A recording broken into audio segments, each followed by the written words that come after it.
Hillbilly Jim names his 5 toughest wrestlers. Behind the smile and the country boy charm, Jim Morris saw things that would make most men quit. He watched grown men break bones in bar fights. He felt ribs crack under 400-pound bodies. He knew which handshakes in the locker room were warnings. This wasn't the wrestling you saw on TV. This was survival. Who were these men that even Hillbilly Jim feared? Hillbilly Jim knew danger when he saw it. At 6'7" and 320 pounds, Jim wasn't small. He played all-state basketball. He trained for professional bodybuilding. He understood what real strength looked like. But when Jim talked about Haku, his voice changed. He called him nice but dangerous. Those 3 words told you everything. Nice meant Haku wouldn't start trouble. Dangerous meant he could end anyone who did. Haku trained in sumo schools in Japan as a child. That wasn't performance training.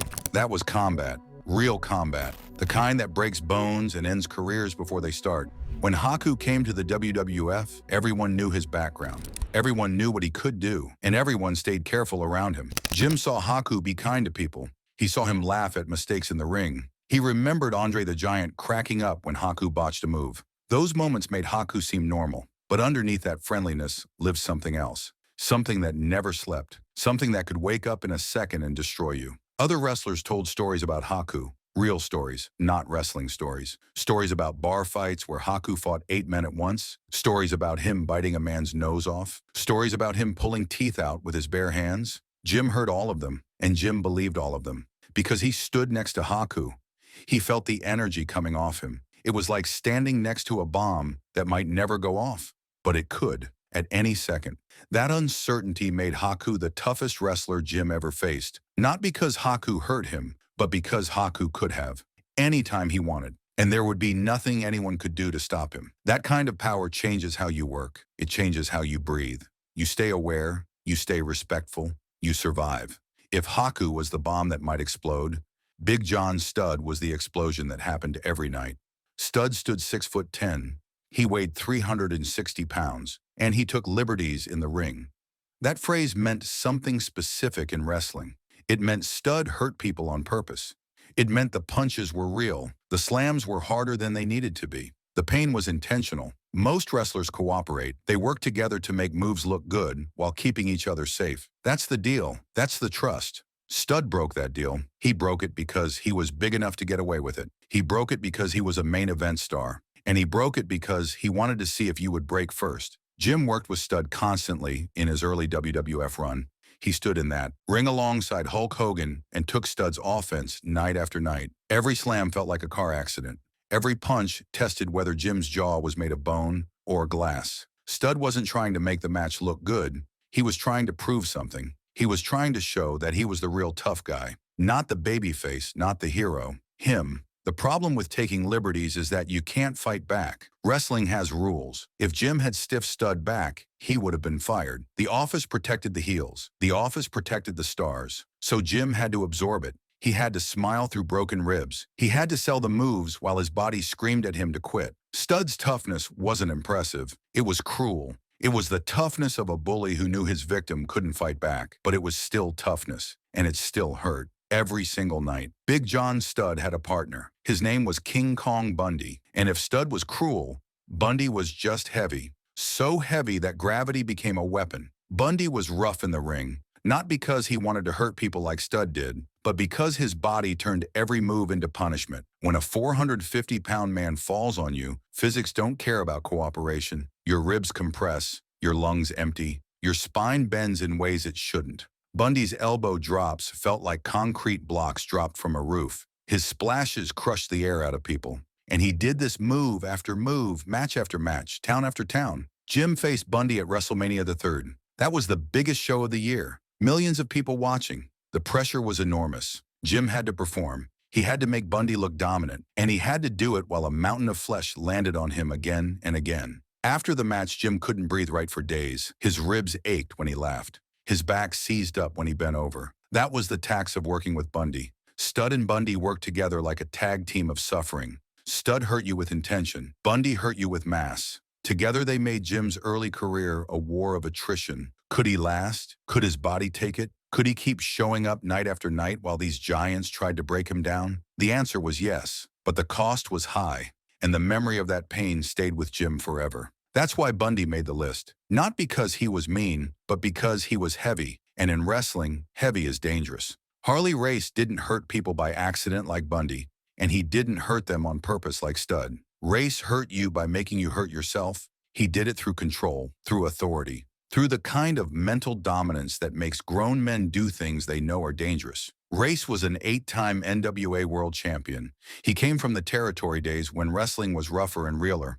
When Race told you to do something, you did it. Not because you wanted to, but because saying no to Harley Race wasn't an option that existed. Jim learned this the hard way. Race wanted to do a spot where Jim would backflip over the top rope and land on Race on the floor. This was insane. Jim had suffered a severe knee injury in 1985. His knee wasn't right. The move could end his career. But Race looked at him and said they could do it. Race called himself an expert. Race said to trust him, so Jim did it. He backflipped over the ropes. He crashed onto Race on the concrete, and somehow it worked. Because Race knew exactly how to catch him. Race knew exactly how to position his body. Race had done this 1,000 times in 1,000 towns with 1,000 different wrestlers. And they all survived because Race was that good. That's a different kind of toughness. That's the toughness of knowing you can put someone in danger and bring them back out safely.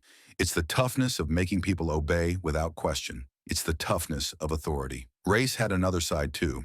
Jim watched him torture the junkyard dog backstage, not with punches, with tickling. Race knew JYD hated being tickled, so Race would threaten him with it. He would chase him around. He would make a tough man run away from tickling. That was psychological warfare. That was dominance. Race made the list because he controlled everything. The ring, the locker room, the fear inside other wrestlers. He didn't need to be the biggest. He didn't need to be the strongest. He just needed to be Harley Race, and that was enough. The 5th spot belongs to the Barbarian.